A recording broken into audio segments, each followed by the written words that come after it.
Hello, I'm here with the English language and literature. I'm Vicky, and this is my friend Marianthi. She is a fellow cultural analyst and a skilled writer. So we're here to discuss Crime and Punishment by Fyodor Dostoevsky, a classic book in the world of literature, and this is mainly one of the reasons why we chose this. And we're going to dive in. Right here and there. And now. And now. Yeah, so it is a pinnacle of literature. Yes. It cannot be, you cannot talk to anybody that is a literature aficionado or even a casual reader that hasn't heard of it, read about it, pretended that they read about it. Yes, many people. Yeah. To be honest, I feel like the first years as well, it's a really hard book. I feel like it took me like multiple breaks in order to get through because it's really tough. It's like probably the first psychological thriller book in my opinion, because so tough to read and really tough on your psyche. Yeah. So without trying to spoiler anything, but it's really hard. Yeah. We have to spoil it. We have to spoil it just a bit. Yeah. So we're going to talk about how the book and how Dostoevsky sort of like humanizes this like murderer, the struggle. Like you can see like his personal journey and let's take it from the top. Why do we actually root for Raskolnikov? Why do we root for a criminal? I would say that it's Dostoevsky doesn't reduce Raskolnikov to a murderer. No. But he takes you through it. He takes you through his thoughts, through his feelings, through everything that made him commit the crime, what he felt. Yes. And how he viewed himself, how he viewed society as a whole throughout all of it. Yeah, you have the mind of a person that happens to be, a murderer. Yeah. Like you can feel like what he's feeling, his thoughts, and it is incredible. It is a masterwork, and it honestly like makes you sort of like root for him at the end of the day, because it's not that he actually wanted to kill the pawnbroker. I'm gonna try and even say her name. It's oh man. No, let's say Ivanovna. I think this is the only thing that I can actually pronounce correctly. Yeah. So Alyona Ivanovna and her sister Elizaveta were like, Elizaveta I think is kind of like an afterthought, because she's accidentally murdered because she's at the wrong time, at the wrong place.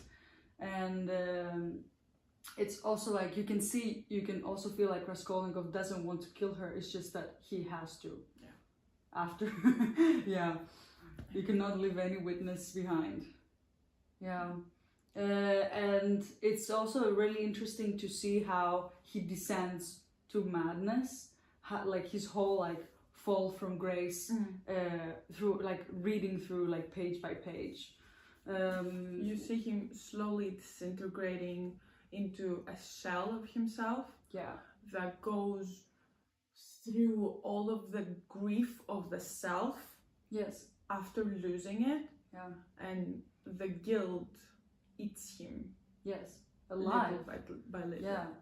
Because he also realizes that the Raskolnikov before the murder is not the same Raskolnikov as after the murder. He's like a whole different person. His his whole personal his personal traits have been stripped down. He's a new person. He acknowledges this. You can see his pain of grieving, exactly as you said, his old self. He's grieving. It is very interesting how Dostoevsky almost puts him as part of the St. Petersburg landscape. So you have St. Petersburg that is already an oppressive force, and then you see the poverty, the isolation, you have him when Raskolnikov loses himself. Yeah. It's almost as if he gets put in the background of St. Petersburg. Yes. You see him as part of... Yeah. Because he's no longer this interesting person that is he's so not the young he's not like this young promising law student. He reduces himself into a murderer, and you can see like it's really interesting when you see him in a room full of people, and he's like silent, like in the silence, losing his mind, and everybody else is oblivious to the fact that he's the one who committed the murder. No one knows, but he's still like, you can feel like his guilt, and people are like, no one has going any through idea. life. Yeah, going through life. And it's also like, I feel like his relationship with his sister, and maybe like I also I love her character, how like sweet, independent that she's, like she's really ready to sacrifice herself in order to and marry this man that she doesn't love, but she pretends that she does to in order for her brother Raskolnikov doesn't have to worry about her like dowry and her I guess life and his mother. Yeah, it's a really like I really like her character, and it's also really important to see strong independent women characters in such an early book. Exactly. Yeah, and such a stage in both in an early book, but also in a society that at that point I feel has a lot of similarities with Greece. Yes, because of the obvious you cannot orthodox, and you see that at that point in time, and even has bled out to this day. You have society in general pretends to be more patriarchal, but behind closed doors, it is deeply matriarchal. And we can see that through the book, because I feel like Raskolnikov has this weight that he feels that he needs to fulfill like his promise, become a lawyer, support his family, his sister, his mother, but then his sister is actually his mother and his sister are the ones who actually are the ones who are surviving and supporting him, sending him money. So it's kind of like you can definitely see that. I really want to take a moment to say how much I like her character, because I feel like Raskolnikov is of course like the protagonist of the book, but and it's a very incredible and complex character, and the fact that he also like acknowledges his dehumanization is kind of like astonishing, like to like put it on paper and everything. And maybe we should move on to our next point, which is... We don't have notes here, don't look at it. No. His post-murder self. I mean, we talked about a bit for St. Petersburg and how is like the whole like, you know, greed, corruption is kind of like also like making him greedy and corrupted, and I mean it's totally like engraved in his character, and also engraved that the fact that he actually murdered a person in order that he doesn't have to go back and being a small town poor boy. It is his crime is very much tied to the systematic inequality of St. Petersburg, and he's almost sees himself as above society's laws, but acknowledges also that he's part of them. He's a law student as well. He is a law. That is really like the oxymoron of the whole situation. He's like a law student that breaks the law soundly, like with like, you know, he didn't lose his mind. No, he committed the crime. He lost his mind afterwards, but when he's committing the crime, he's And he's this sane. Arrogance that he had, it is almost born out of a sense of powerlessness, of living into the society. Yes. And then maybe that was a symptom, and then he proceeds to lose his mind. Yes, I think it was a symptom. That's a really nice saying, because it's the symptom of greed and corruption. Yeah. And he feels like he has to do it. There's nothing else that he can, like, when he takes the decision to murder this woman, her sister, he feels like there's nothing else in the world that he can do, because he doesn't want to lose the luxurious life, like the life that he was going to have graduating school and everything, and being part of the essentially being a socialite in St. Petersburg. Yeah. And maybe is it like even like morally acceptable to root for a character like an anti-hero such as Raskolnikov? I feel like we have to take into consideration the setting of when the book was written. Yes. I feel like at that point it was groundbreaking. Yeah. At this point in time, we are more in line with rooting for anti-heroes because of the complexity that they carry through.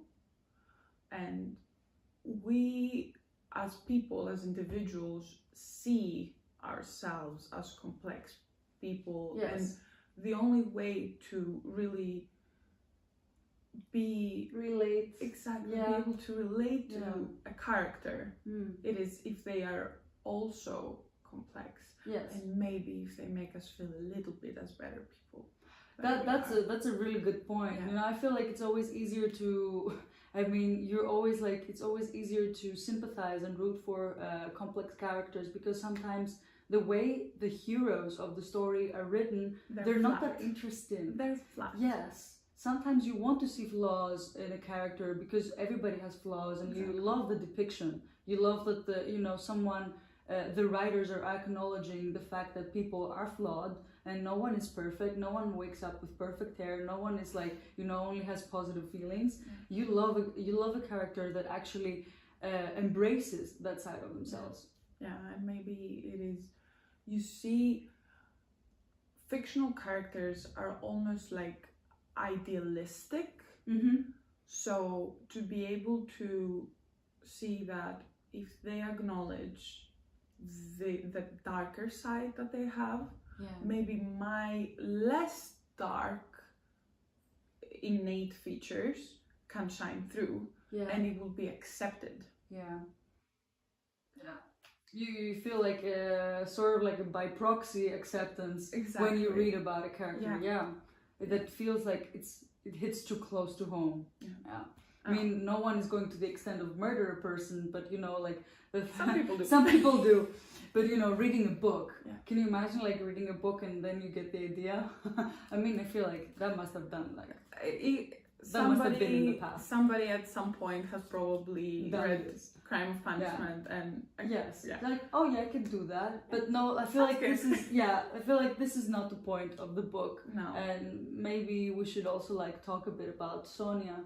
And I mean, who doesn't love a prostitute with the heart of gold as a character? Jesus did. Yeah, Jesus, yes. Tell us all this time. Yes. Yeah, and the fact that she comes through and she's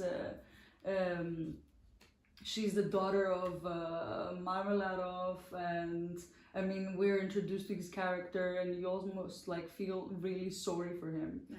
And the fact that then you meet his daughter, and Raskolnikov falls in love with like head over heels with her, and I mean, I wouldn't blame him.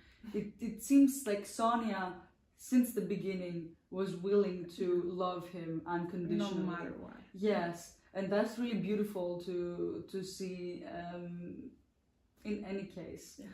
But it's also like very cathartic to see a person that embodies his moral compass that he has lost. I feel like that what he says to Sonia, and eventually with a bit of pressure he actually comes through and confesses of the murder, and they go happily ever after to Siberia. Yeah, I guess not the best happily ever after. Yeah, it's not a happily ever after. No. It's love and suffering. Yeah, suffering. And it is very interesting how Dostoevsky doesn't put this aspect of the whole story on a pedestal. No. So, because you see so many writers putting love and suffering as a forefront to a story. Mm-hmm. This is actually a more real life experience. Yes. That you go through life and then you find somebody. And it's not easy. And it's not easy. It's not easy. You will suffer together. Yeah. And you will go through something together that will tie you together. Yes. But it is not the prominent part of the story. No. You see the characters developing as people, you see their background. Yes. And then you see them together. Yes. I love that he takes the time to build a character, and it's not like, oh, Sonia just appears and they fall in love and then he confesses. You have probably like 300 pages of, getting to know each other and falling in love, and him confessing to her for the first time. And it's like, it's beautiful and it's real, because it's not love is not really like something that will fix everything. It's not like, it's like love conquers all. Everybody loves to see it. I know I love to see it. You but always it's not like realistic. hope. Yeah. No. At the end of the day, he had to go to prison and stay in Siberia for years, maybe decades. And the fact that she was willing to wait for him and he knew that, it's beautiful at the end of the day. Yeah. It is an love for Dostoevsky is an enduring transformation. Yes. Along with the suffering. Yes. I mean, suffering is the one that probably does most of the transformation. Yeah. Nothing comes easy with Dostoevsky, that's true. And maybe we should also, to end this podcast, I feel like we should talk a bit more on modern depiction and how I feel like we sort of touched upon how people are like, it's easier to root for anti-heroes, but like maybe nowadays we feel like social injustice, like crimes that are committed with, against race or gender, we feel like we can always justify better people who are, bouncing back on that. Yeah, because it is more, I feel like in today's society and in the Western world, because of course we have we're coming from a very different background. Yes. And maybe how we see crimes, how we see characters, heroes and anti-heroes, come from a part of a very broad idealistic umbrella. So we tie them to an ideal. Either that's racism or inequality of some sorts. Yes.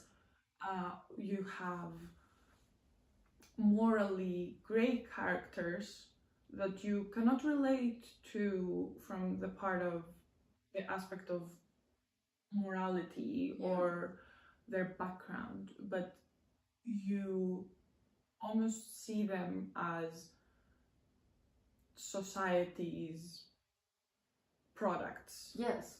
Yeah. That wasn't the case for Dostoevsky. No. It was partly, but you also saw the individual. Yes. It was his personal journey lay out on a book, from before the murder, through the murder, after the murder, how like his catharsis with meeting Sonia and confessing and going through his punishment, crime and punishment. Very self-explanatory. Yeah, exactly. Yeah. Whereas now it is more like the background is the individual. Yeah. And what pushes through, for example, with Joker, that when it came out in 2019, it was all we don't acknowledge the second one. I think no one has seen No one has seen that. No. Yes, but you see, for Dostoevsky society is the background, and yes, he puts the individual in the front. Yeah, exactly.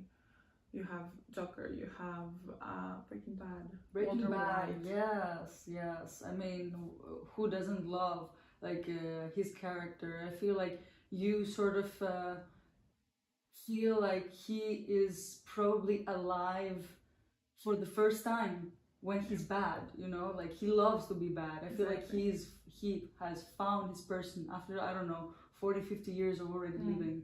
Yeah, it's insane.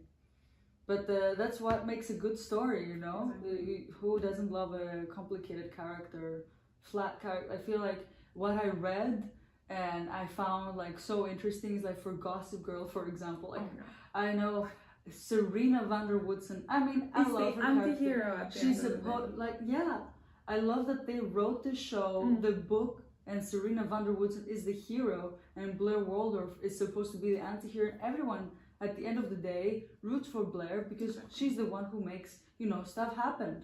Yeah, she's the one who makes the show interesting. Her wit, her whole like, you know, scheming is the one that makes the actual and at the end show of the watchable. Day, she is a kind person. Yes. And you see Serena being the more egoistical. Yes, she's so self-absorbed. So self-absorbed that she doesn't really see through. Like I feel like it's not that Serena is evil, but she doesn't really see through, like, you know, she only sees through her own lenses, and she doesn't really care about anyone except herself at the end of the day.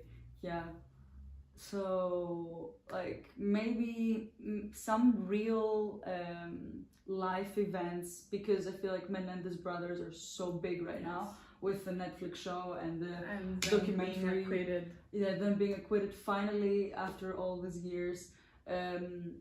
Even Kim Kardashian was involved. Like, can you believe? Yes, I know she's trying to be a lawyer now, so I think she was the one who actually, you know, paid them a visit, made all this like, insane. I know. Like I was like, I was watching it like happening on like real life. On real life. That the fact that she was visiting with Cooper Coach, the one that is playing Eric in the Menendez. Yeah, she was. Oh my God. Yeah. They were probably the reason that they were acquitted with all like the media frenzy. Yeah, publicity. Yeah. That was actually, I mean, one of the good things that she has done, I guess, drawing attention to a case and like this. Yeah, I mean, it was probably all self, you know, involved in her case, but it was still like, and all the true crime documentaries, they're trying to make you understand the mind of a murderer and go through their childhood, and I really appreciate that, and I find it entertaining because it's really interesting to watch. It's really interesting to watch, and I'm definitely a true crime girly. Same. Yeah, it's like it's insane how much it relaxes me, honestly. Watching true crime. That's the female experience, really. Yeah. I don't know any man who is like, I will listen to a crime podcast to fall asleep. No, me neither. It's only us. It's only girlies. Yeah, it's only girls. I feel like I don't know. It is alarming, but it's also really entertaining. I'm sorry, but it's really entertaining, and it's also like seeing the complexity that's like it's not a single act. Exactly. It's like the product of years in the making. Building up, little by little, and there's something that will snap a person. Yes, but maybe that's not always the case. Yes. Thank you so much for today, and this has been lovely. And for everyone who is interested, this is Crime and Punishment. Thank you so much for watching us. Thank you so